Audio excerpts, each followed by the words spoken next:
just came out, 53%. And it's sort of interesting because I was watching the news a little while ago, and one of the commentators, who I'm not particularly fond of, but these are minor details, said, but Donald Trump doesn't get over 50%. Because I'm at 43, 45. Actually, now, according to The Economist, I'm at 53.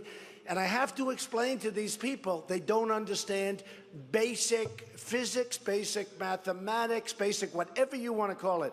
When I don't get over 50, we have 4 people, right? We have 4 people. Do you understand that? So when I get 53, and this one, as an example, I had 53, and that's with 4 people. That's an amazing achievement just mathematically when you can get over 50%. So someday they're going to understand. Someday when we take it all, they'll understand, but it is really ridiculous. I want to thank my family, my boy Eric and Don. They've been working so hard. Ivanka and Jared have been amazing. Ivanka's home right now. In about 2 minutes, I'll call, and she's about ready to have a baby, so I don't know. We've been thinking about that now for a little while. But Ivanka has been so helpful, and Jared has been amazing, and it's been just great. I want to thank Barron for putting up with the fact that I never see him anymore. And I want to thank Barron. I never see my Barron, and it's his birthday on Sunday, so we're very happy about that. So it's a little tough, you know, when you're going away. And he goes, when are you going to come home, Daddy? When are you coming home? I said, well, in about 2.5 weeks. It's pretty tough. You're traveling all over the place. It's really amazing. Yesterday, I went up to Ohio. I went up to Youngstown. We had an incredible crowd and just amazing people in this country. We have so many great people. We will someday in the not-too-distant future, if I win, otherwise it's not going to happen, I have to be honest with you. But Apple and all of these great companies will be making their product in the United States, not in China, Vietnam, and all of. And we're not going to be losing our companies. You know, our companies are leaving our country rapidly, whether it's Carrier Air Conditioning, whether it's Ford, whether it's Eaton. I was in Cleveland, and Eaton Corp, they're leaving, and so many companies are leaving. And frankly, I'm disgusted with it, and I'm tired of seeing it, and there's no reason for it. It's just gross incompetence at the highest level. We should not allow it to happen. Pfizer, great company, pharmaceutical company, they're going to Ireland, and there's so many more. You have corporate inversions. You have people can't get their money back into the country because the politicians can't get along. They can't make a deal. Everybody agrees, Democrat and Republican. Everybody agrees the money should come back. There's $2.5 trillion outside of this country. Everybody agrees that the money should be here, and the politicians for 3 years haven't been able to make a deal. And we could make a deal. There's an example of something that you could do if I sat down with a few of the senators, a few of the congressmen. You could make a deal on that in 10 minutes if you knew what you're doing, because everybody wants to do it. And companies are actually leaving our country to get their money, not only because our taxes are too high, which we're going to lower, by the way, but companies are leaving our country in order to go and get money that's their money, because there's no way of bringing it in. So we've got a long way to go. But I think at some point it's going to get done. This has been very exciting, this whole process. We started, I was one of 17 people, senators, governors. I've had such great support. Dr. Ben Carson the other day endorsed us. And great guy, wonderful man. And Chris Christie endorsed us. That was so incredible. And today, Pam Bondi came up and endorsed us. She was great, and she is a truly wonderful woman, and the job she's done in Florida is incredible. You know, so many. We've had such incredible support. Paul Ryan called me the other day, tremendous call. I spoke with Mitch McConnell today. We had a great conversation. The fact is, we have to bring our party together. We have to bring it together. We have We have something happening that actually makes the Republican Party probably the biggest political story anywhere in the world. Everybody's writing about it all over Europe, all over the world they're talking about it.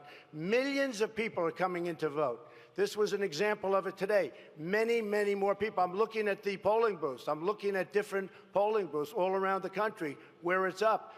And the lines are 4, 5, 6 blocks long.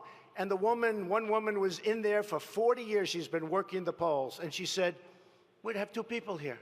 We'd have 3 people. Now look at the line. And the line looked like it was, long. It was really long. 5 deep and long. And it's just a different thing. We have a great opportunity. And the people that are voting are Democrats are coming in, independents are coming in, and very, very importantly, people that never voted before. It's an incredible thing.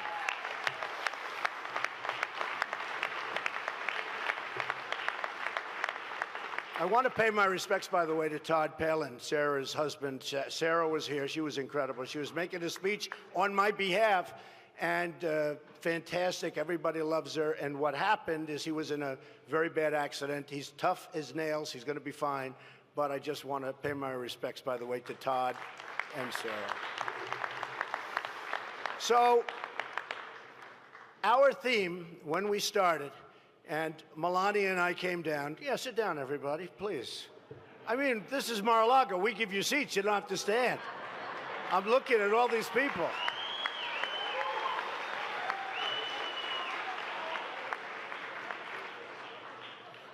Corey, good job, Corey.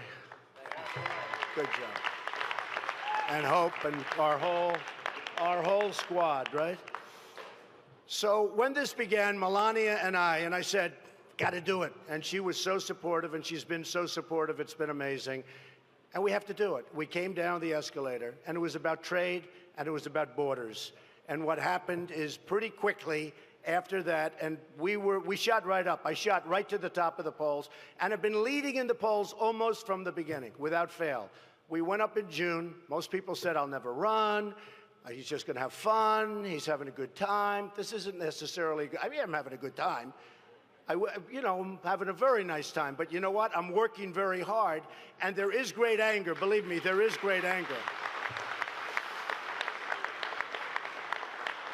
One of the broadcasters was saying, is there anger? And I said to him, I'm supposed to say, no, there's not. We love the way things are working. We love the deal you made with Iran. It's wonderful. You give them $150 billion. We get nothing. We love all the deals. The trade deals are wonderful. You lose $500 billion a year with China. We lose $58 billion a year in terms of imbalance. It's a total imbalance. We don't make good deals anymore. We don't win anymore. As a country, we don't win anymore. And they asked, is there anger from your people? There seemed to be. And I said, there is anger. They're not angry people, but they want to see the country properly run. They want to see borders. They want to see good health care. They want to see things properly taken care of. They want our military rebuilt. Our military is in a very bad state. They want it rebuilt. Very, very importantly, and they want the Second Amendment, by the way, protected and protected strongly, and that's going to happen. And you know what they want so badly? They want our veterans taken care of. Our veterans are treated so badly. So we started, and something happened called Paris. Paris happened, and Paris was a disaster. There've been many disasters, but it was Paris. And then we had a case in Los Angeles where it was in California where the 14 young people were killed, and it just goes on and on and on.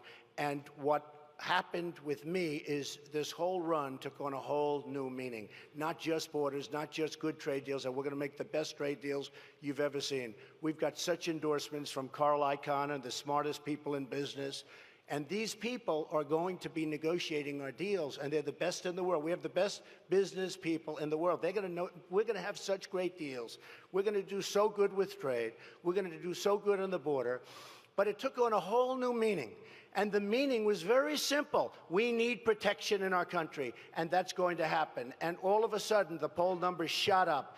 And I'm just very proud to be a part of this. I think we're going to go And we're going to do a lot of trips over the next month, but I think we're going to have a great victory. And I think more importantly than anything else, we are going to start winning again. This country is going to start winning again. We don't win anymore.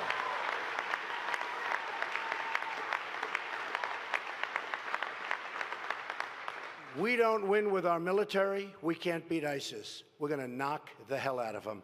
We don't win. We don't win a trade. China, everybody, Japan, Mexico, Vietnam, India, name the country, anybody we do business with beats us. We don't win a trade, we're going to win a trade. We're going to make our country rich again. We're going to make our country great again. And we need the rich in order to make the great, I'm sorry to tell you.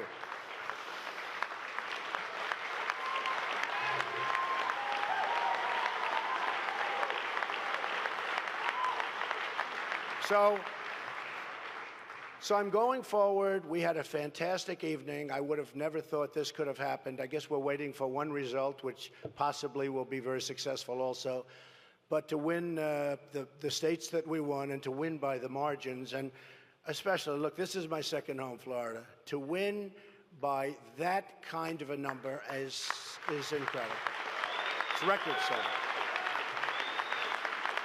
And I have to say it that number one, I want to congratulate Marco Rubio on having run a really tough campaign. He's tough, he's smart, and he's got a great future. He's got a great future.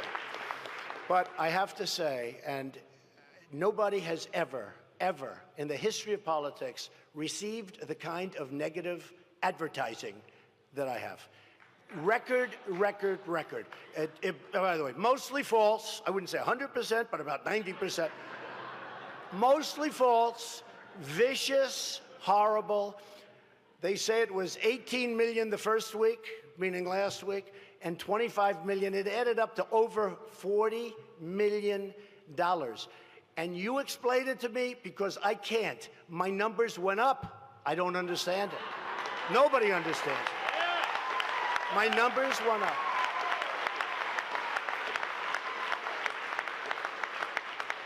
I mean, it's been an interesting experience. Last week, Adam Scott won at Trump National Doral, won the big tournament, the World Championship of Golf. And Adam, who's a great guy, I guess a lot of you folks saw that, but I'm watching, and we have television screens all over, and we're down at this gorgeous green at Doral, and everything's working beautifully, and then a commercial comes on, the worst commercial, and I'm with these wonderful people from Cadillac and all these top executives, and I'm saying, look over there, look, don't watch it, no, you don't want to watch it. I'm saying, isn't the grass beautiful? Look, don't watch. And they came in waves, one after another, and it was brutal. And then Adam comes, and this handsome kid from Australia, one of the greatest golfers in the world, made an unbelievable shot on the 18th hole to win the tournament. He's a great champion, and we're giving him the award. And just before we break for a commercial, we'll be right back with our great champion from Australia, Adam Scott. And here's the commercial. And I said, no. And it was two of them. Oh, what a day that was. What a disaster. What a disaster.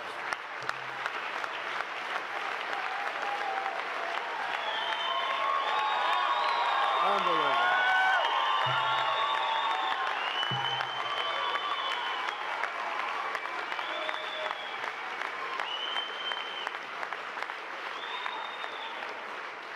So again, I just want to congratulate everybody. This is a really interesting process. It's an amazing process. It's very tough, but it is by the end, if you get to the end, you can handle a lot of things, including pressure. That I can tell you, because there's nothing like it. Lies, deceit, viciousness, disgusting reporters, horrible people.